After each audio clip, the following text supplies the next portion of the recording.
અંકલેશ્વર શહેરમાં ચૌટા બજાર ખાતે શ્રી માર્કેન્ડેશ્વર મંદિરમાં ગણેશ યુવક મંડળ દ્વારા અંદાજિત 6 દાયકાઓથી ગણપતિ બાપાનું વિધિવત રીતે સ્થાપન કરી ગણેશોત્સવની ઉજવણી કરવામાં આવે છે।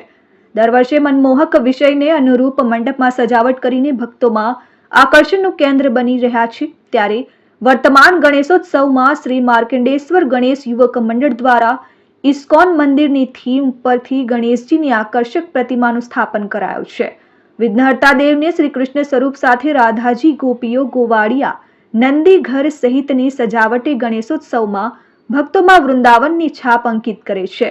શ્રી માર્કેન્ડેશ્વર ગણેશ યુવક મંડળના યુવાનો છેલ્લા 10-12 વર્ષથી ઉત્સવની ઉજવણી પર્યાવરણની જાળવણી સાથે કરવાના ધ્યેય સાથે ઇકો ફ્રેન્ડલી ગણેશોત્સવની ધર્મભીની ઉજવણી કરી રહ્યા છે।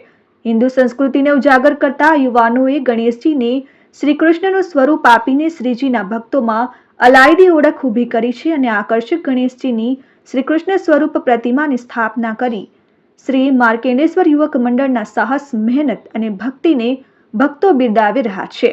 હું ગણેશજીના દર્શન કરવા માટે આવી છું। માર્કંડેશ્વર યુવક મંડળ દ્વારા ઇસ્કોન ટેમ્પલની થીમ રાખવામાં આવી છે, જેઓ ઘણું સુંદર આયોજન કર્યું છે। ગણેશજીને રાધા કૃષ્ણ સ્વરૂપમાં અહીંયા સ્થાપિત કરવામાં આવ્યા છે। અહીંયા પૂરું ગોકુળ સૌને જોવા મળે છે। અહીંયા ભાવિ ભક્તો, ગણેશજીના ભક્તો અહીંયા ખૂબ જ આસ્થાપૂર્વક દર્શન કરવા માટે આવ્યા છે। જય શ્રી ગણેશ। Dharmesh Patel, RN news, Ankleshwar.